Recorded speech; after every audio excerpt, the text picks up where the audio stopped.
Hello दोस्तों। तो आज हम बात करेंगे इज़राइल और फ़िलिस्तीन वॉर के ऊपर। इसमें जो मेजर पॉइंट हम कवर करने वाले हैं वो हैं history of Israel, birth of Jesus Christ and Christianity, role of world war one, इसमें वर्ल्ड वॉर वन का क्या रोल था, role of world war two, law of return, Suez canal crisis of 1956, PLO, 6 days war of 1967 and Hamas. ये सारे topic हम cover करने वाले हैं। तो शुरू करते हैं हिस्ट्री ऑफ इज़राइल से। तो according to the Hebrew Bible and Old Testament, ancient Israel के किंग थे किंग सोलोमन। किंग सोलोमन जो थे वो सन एंड सक्सेसर थे किंग डेविड के। किंग सोलोमन ने ही जूस का फर्स्ट टेम्पल माउंट बनवाया था जेरूसलम में। उसके बाद बेबीलोनियंस आए, बेबीलोनियंस ने वो मंदिर तोड़ दिया और उसके बाद पर्शियंस आते हैं, पर्शियंस उस टेम्पल को दोबारा बनवाते हैं। अब यहाँ पे रोमन एम्पायर आ जाता है और रोमन एम्पायर इस टेम्पल को तोड़वा देता है। इस टेम्पल की सिर्फ एक दीवार बचती है जिसको वेस्टर्न वॉल कहा जाता है। रोमन एम्पायर अब जूस को यहाँ से मार के भगाने लगता है। मोस्टली जूस भाग के यूरोप की तरफ जाते हैं और जो बच जाते हैं उनमें से एक फैमिली में जीसस क्राइस्ट का जन्म होता है। जीसस क्राइस्ट वैसे तो एक जूस ही थे, बट उन्होंने अपनी अलग टीचिंग देना स्टार्ट कर दिया। जैसे इंडिया में गौतम बुद्ध और महावीर स्वामी थे तो वो हिंदू ही, पर उन्होंने अपनी अलग टीचिंग दी और बुद्धिज़्म एंड जैनिज़्म दो रिलीजन बने। वैसे ही जीसस क्राइस्ट ने क्रिश्चियनिटी की शुरुआत करी और उसको खूब फैलाया। जीसस फेमस तो काफ़ी हो गए, बट ये बात जूस को बिल्कुल अच्छी नहीं लगी। जूस इससे बहुत ज़्यादा भड़क गए और जूस ने उस समय के जो रोमन गवर्नर थे पिलातुस, उनसे जूसस की शिकायत कर दी। और अब रोमन्स को हमेशा ये डर रहता था कि कहीं जूस कोई बड़ी क्रांति ना करते हैं। ऐसे में जूस को खुश करने के लिए जीसस क्राइस्ट को क्रॉस पे लटका के मार दिया गया। मौत से पहले भी जीसस को बहुत सारी यातनाएं दी गई, बहुत टॉर्चर किया गया। आज भी उस दिन को दुनिया भर में गुड फ्राइडे के तौर पे मनाया जाता है और जूस को आज भी जीसस क्राइस्ट की मृत्यु के लिए ज़िम्मेदार ठहराया जाता है। कॉन्स्टेंटाइन द ग्रेट पहला किंग था जिसको क्रिश्चियनिटी बहुत पसंद आ जाती है और ये क्रिश्चियनिटी को अडॉप्ट कर लेता है। अब जब राजा ही क्रिश्चियन हो गया तो प्रजा भी धीरे धीरे कन्वर्ट होने लगी और पूरे रोम में क्रिश्चियनिटी फैलने लगी। जैसे ही क्रिश्चियनिटी फैलती है तो जूस से नफ़रत भी फैलने लगती है, क्योंकि जूस ने ही जीसस क्राइस्ट को मरवाया था। अब जूस को मार पीट के रोमन एम्पायर से भगाया जाता है और जूस दुनिया भर में शरण लेना स्टार्ट कर देते हैं। ज़्यादातर जूस यूरोप में भाग जाते हैं। अब जिस जगह जीसस क्राइस्ट को मारा गया था वहाँ पर Roman emperor Constantine the great ने एक चर्च बनवा दिया, जिस चर्च का नाम था चर्च ऑफ होली सेपल्कर। ये उसकी इमेज है आपके सामने। और उसके बाद अरब्स की एंट्री यहाँ पर होती है। 1637 AD में जेरूसलम को अरब्स ने अपने कब्जे में ले लिया और यहाँ इस्लाम की एंट्री हो गई। माना जाता है कि रशीदुन कैलिप उमर ने अल अक्सा मस्जिद का कंस्ट्रक्शन शुरू कराया था और इसको कंप्लीट कराया था उमैयद कैलिप अल वालिद ने। 691 AD में कैलिप अब्दुल मलिक ने डोम ऑफ द रॉक का कंस्ट्रक्शन कराया और 1920 में इस डोम पर गोल्डन कलर कराया गया था। उसके बाद 1891 में जूस राइटर लियोन पिंकर ने एक बुक लिखी जिसका नाम था ऑटो इमेंसिपेशन। इस बुक में उन्होंने लिखा कि जूस के साथ बहुत अत्याचार हो रहा है, जूस को अब एक इंडिपेंडेंट जूस नेशन बनाने की ज़रूरत है। और इस मूवमेंट को उन्होंने नाम दिया Zionism. The purpose of Zionism was to get an independent Jews state. इसके कारण जूस में अपना एक इंडिपेंडेंट देश बनाने की भावना और ज़्यादा बढ़ गई और वो लोग इस काम में लग गए। उसके बाद शुरुआत होती है वर्ल्ड वॉर वन की। अब 1914 में ऑस्ट्रिया हंगरी के प्रिंस आर्कड्यूक फ्रांस का असैसिनेशन हो जाता है और उसके कारण स्टार्ट होती है वर्ल्ड वॉर वन। अब वर्ल्ड वॉर वन के दौरान ब्रिटेन जूस को अपने फेवर में करने के लिए उनका जो मूवमेंट है जियोनिज़्म, उसको सपोर्ट करना स्टार्ट कर देता है। यहाँ तक कि जियोनिज़्म को सपोर्ट करने के लिए ब्रिटेन 1917 में एक पब्लिक स्टेटमेंट इशू कर देता है जिसको बैलफोर डिक्लेरेशन कहते हैं। 1918 में वर्ल्ड वॉर वन ख़त्म हो जाती है और ब्रिटेन जीत जाता है। जीतने के बाद ब्रिटेन पैलेस्टीन वाले एरिया को अपने कंट्रोल में ले लेता है और धीरे धीरे जूस को पैलेस्टीन वाले एरिया में बसाना स्टार्ट कर देता है। अरब कंट्रीज़ इसको बहुत अपोज करते हैं, बट ब्रिटेन जूस को धीरे धीरे भेजता ही रहता है। जूस स्टार्टिंग में तो बहुत कम थे, बट धीरे धीरे उन्होंने फ़लस्तीन में लैंड ख़रीदना भी शुरू कर दिया, जिससे जूस और ज़्यादा एक्सपेंड होने लगे। जूस की जनसंख्या बढ़ती गई। इसके बाद वर्ल्ड वॉर 2 शुरू हो जाता है।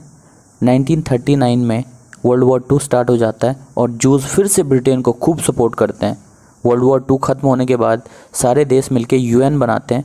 यूएन बनाने का एक ही मकसद था कि फ्यूचर में कभी वर्ल्ड वॉर जैसी सिचुएशन ना हो और सारे इश्यूज़ को ऑन टेबल रिजॉल्व कर दिया जाए। अब ब्रिटेन अपने बैलफोर डिक्लेरेशन को यूएन में लेके गया और वहाँ डिमांड करी जूस के लिए कि उनको अपना एक अलग देश मिले फ़िलिस्तीन में। यूएन ने एक कमेटी बना के फ़िलिस्तीन भेजी।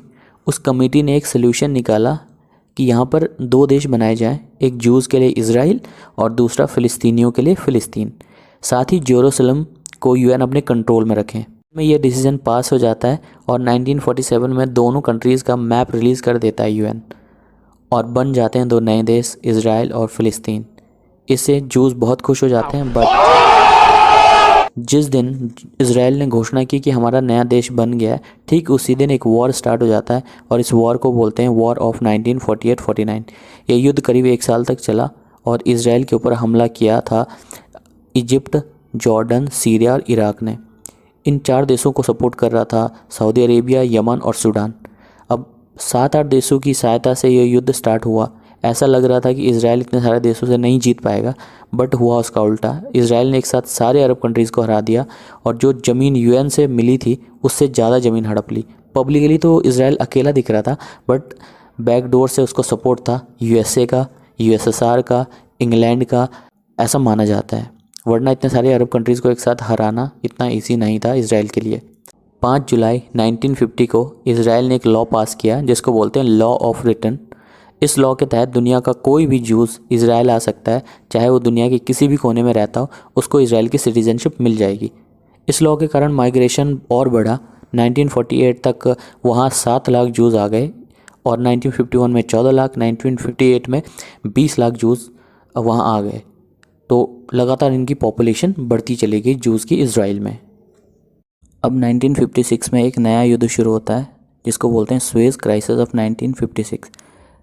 दरअसल इजिप्ट में एक नए प्रेसिडेंट का उदय होता है जिसका नाम था अब्दुल नासिर और 1969 में सुएज़ कैनाल को बनाया गया था यूरोप और एशिया को जोड़ने के लिए। सुएज़ कैनाल एक आर्टिफिशियल वाटरवे है इजिप्ट में जो मेडिटेरेनियन सी को रेड सी से कनेक्ट करता है। सुएज़ कैनाल से ही यूरोप और एशिया के बीच ट्रेड होता है। अब इजिप्ट के प्रेसिडेंट नासिर ने 1956 में सुएज़ कैनाल को नेशनलाइज कर दिया और बोला कि सुएज़ कैनाल सिर्फ इजिप्ट की है।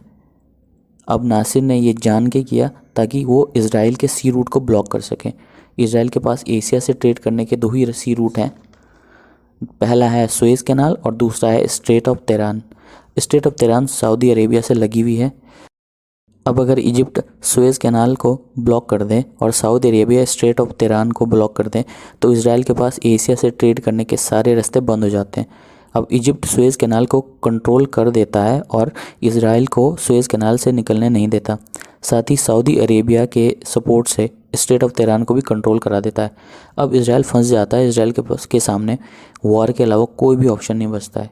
इज़राइल भी यूके और फ्रांस के साथ मिलकर इजिप्ट पर हमला कर देता है और पूरे सिनाई पेनिनसुला पर कब्जा कर लेता है। अब 1957 में यूएन इस मामले में इंटरवीन करता है और इज़राइल को पीछे हटाता है। इज़राइल भी पीछे तभी हटता है जब एक रिटर्न एग्रीमेंट होता है कि इज़राइल के नेविगेशन के राइट सुएज़ कैनाल में भी रहेंगे और स्ट्रेट ऑफ तेहरान में भी, और इज़राइल के शिप्स को कहीं पर भी नहीं रोका जाएगा। 1964 में अरब कंट्रीज़ ने मिलकर पीएलओ की स्थापना की।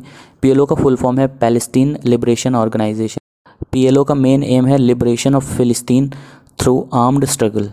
1969 में यासिर अराफत पीएलओ के चेयरमैन बनते हैं। यासिर की लीडरशिप में पीएलओ ने इज़राइल के ऊपर कई अटैक किए। 1972 के म्यूनिक ओलंपिक में फिलिस्तीनियों के एक ग्रुप ने जर्मनी में इज़राइल एथलीट्स के ऊपर हमला किया और उनको मार दिया। बाद में इज़राइल ने ऑपरेशन रैथ ऑफ गॉड चलाया और सारे हमलावरों को ढूंढ ढूंढ के अलग अलग देशों में मारा। अब 1967 में एक और वॉर शुरू हो जाता है जिसको 6 डेज़ वॉर कहते हैं। एक्चुअली अब्दुल नासिर चाहते थे कि किसी तरह इज़राइल को कंट्रोल कर लें, तो 1966 में इजिप्ट, जॉर्डन, सीरिया और ईरान और लेबनान ने मिलकर इज़राइल के ऊपर अटैक किया। हालांकि युद्ध की शुरुआत इस बार इज़राइल ने करी थी, बट सिचुएशन ऐसी बना दी गई थी इज़राइल के पास अब युद्ध के अलावा कोई भी रास्ता नहीं बचा था। हुआ ये था कि इजिप्ट ने सुएज़ कैनाल पर फिर से इज़राइल का निकलना बंद करा दिया था। सुएज़ कैनाल पर इसराइल का जो अधिकार था उसको रोक दिया गया। साथ ही रेड सी में इसराइल को जाने से रोका गया। इसराइल को लगा कि अब वॉर तो होना ही है, तो इसराइल ने युद्ध की शुरुआत कर दी। ये 6 दिनों तक चला, इसलिए इसको 6 डेज़ वॉर भी कहते हैं। क्योंकि ये युद्ध जून के महीने में हुआ था तो इसे जून वॉर भी कहते हैं। इस 6 दिनों के युद्ध में भी इसराइल ने इन सब देशों को एक साथ हरा दिया। साथ ही इजिप्ट के सिनाई पेनिनसुला पर फिर से कब्जा कर दिया, जिस पर पहले किया था 1956 में, जिसे यूएन इंटरवेंशन के बाद छोड़ दिया था। इस बार फिर से उस पर कब्जा कर दिया। इसराइल अब पीएलओ के टेररिस्ट को भी ढूंढ ढूंढ के मारने लगा, जिससे पीएलओ काफ़ी कमज़ोर पड़ने लगा। अब पीएलओ को भी अब लगने लगा था कि इसराइल से जीतना आसान नहीं है, तो पीएलओ भी धीरे धीरे यूएन के 2 स्टेट मॉडल को एक्सेप्ट करने की बात करने लगा। बाद में 1993 में इसराइल और पीएलओ के बीच में कुछ एग्रीमेंट्स होते हैं जिसको ओस्लो अकॉर्ड्स कहा जाता है। ओस्लो अकॉर्ड्स के तहत फ़िलिस्तीन को गाजा स्ट्रिप और वेस्ट बैंक के कुछ एरिया मिलने थे, ये तय हुआ था। साथ ही यासिर जो पीएलओ के लीडर हैं उनको प्रेसिडेंट बनाया जाना था। 13 दिसंबर 1993 को व्हाइट हाउस में ओस्लो अकॉर्ड पर दोनों देश साइन कर लेते हैं। लग रहा था कि ओस्लो अकॉर्ड के बाद अब दोनों देशों में शांति हो जाएगी, बट इसराइल ने ये ओस्लो अकॉर्ड साइन तो किए बट फॉलो कुछ भी नहीं किया। जब फ़िलिस्तीन के लोगों ने देखा कि इसराइल तो ओस्लो अकॉर्ड को फॉलो ही नहीं कर रहा है, तो उनका इसराइल और पीएलओ दोनों से विश्वास ख़त्म हो गया और फिर इसी कारण जन्म होता है हमास का। आइए अब बात करते हैं हमास की। फ़िलिस्तीन के कुछ रेडिकलाइज लोगों ने मिलकर एक संगठन बनाया जिसका नाम था हमास। हमास का फुल फॉर्म होता है हरकत अल मकवाना अल इस्लामिया, मतलब इस्लामिक रेजिस्टेंट मूवमेंट। 1987 में हमास का गठन किया गया था। मौलाना शेख अहमद यासिन जो कि एक फ़िलिस्तीनी था। हमास ओस्लो अकॉर्ड जो सितंबर 1993 में इसराइल और पीएलओ के बीच में हुआ था उसका भी विरोध करता है, क्योंकि हमास को यूएन का 2 स्टेट मॉडल नहीं चाहिए, हमास को पूरा का पूरा इसराइल चाहिए। हमास चाहता है कि गाज़ा स्ट्रिप, वेस्ट बैंक और जो आज का इसराइल है, इन सब को मिला के एक देश बने जिसका नाम हो फ़लस्तीन। हमास ज़्यादातर गोरिल्ला वॉरफेयर टेक्निक्स का यूज़ करके इसराइल के ऊपर हमले करता है। हमास ने इसराइल में कई सुसाइड अटैक किए, कई बॉम्ब ब्लास्ट किए। 1997 में यूएसए ने हमास को टेररिस्ट ऑर्गेनाइजेशन का दर्जा दिया। हमास को सपोर्ट मिलता है अरब कंट्रीज से। माना ये भी जाता है कि हमास को इसराइल ने ही बनाया था ताकि पीएलओ को काउंटर कर सकें, साथ ही पीएलओ को कमज़ोर कर सकें। 2001 में हमास ने फर्स्ट रॉकेट अटैक किया था इसराइल पर। अब बात करते हैं कि रिसेंटली ऐसा क्या हुआ जिससे इसराइल और हमास दोनों के बीच में वॉर स्टार्ट हो गया। 7 अक्टूबर की सुबह इसराइल के ऊपर एक के बाद एक रॉकेट गिरने लगते हैं। कहा जाता है कि करीब 5 से 7 हज़ार रॉकेट गिराए गए इसराइल के ऊपर हमास ने। 7 अक्टूबर को इसराइल में छुट्टी का दिन था। उस दिन जूस का एक फेस्टिवल था, सिमचैट तोरा। इस हमले में इसराइल के काफ़ी लोग मारे गए। इसराइल ने भी हमास के ऊपर जवाबी कार्रवाई शुरू कर दी और लगातार गाजा स्ट्रिप पर इसराइल ने हमला किया और अभी भी कर ही रहा है। अभी की सिचुएशन ये है कि इसराइल की फ़ौज टैंक लेकर गाजा में घुस गई है और इसराइल लगातार हमास के ऊपर अटैक कर रहा है। इसराइल के प्राइम मिनिस्टर बेंजामिन नेतन्याहू ने कहा है कि इस युद्ध को हम पहले से अधिक मजबूती से लड़ेंगे और हमास को ख़त्म कर देंगे। यूएसए ने भी इसराइल को सपोर्ट करने के लिए ईस्टर्न मेडिटेरेनियन सी में अपना Gerald R Ford carrier strike group को ही डिप्लॉय कर दिया है। अब बात करते हैं कि सालों से चल रही इस लड़ाई का मेन रीज़न क्या है। इस लड़ाई का मेन रीज़न है जेरूसलम में स्थित 37 एकड़ की वो ज़मीन जिसमें वेस्टर्न वॉल है, अल अक्सा मस्जिद है, डोम ऑफ द रॉक है एंड चर्च ऑफ होली सेपल्कर है। मुस्लिम्स के लिए मक्का मदीना के बाद सबसे इम्पोर्टेंट जगह है अल अक्सा मस्जिद, साथ ही डोम ऑफ रॉक। यहीं पर टेंपल माउंट था जिसकी एक दीवार अभी भी वहाँ पर है जिसको वेस्टर्न वॉल बोलते हैं। ये जूज़ के लिए बहुत इंपॉर्टेंट जगह है। यहीं पर चर्च ऑफ होली सेपल्कर है। इसी जगह जीसस क्राइस्ट को क्रूसीफाई किया गया था, इसलिए ये जगह क्रिश्चियंस के लिए भी बहुत ज़्यादा इंपॉर्टेंस रखती है। इसलिए मुस्लिम, जूज़ और क्रिश्चियन जेरूसलम पर अपना दावा करते रहते हैं और आज भी लड़ाई चल रही है। Thank you so much for watching this video. Video अच्छा लगा हो तो प्लीज़ चैनल को लाइक करें, शेयर करें और सब्सक्राइब करें।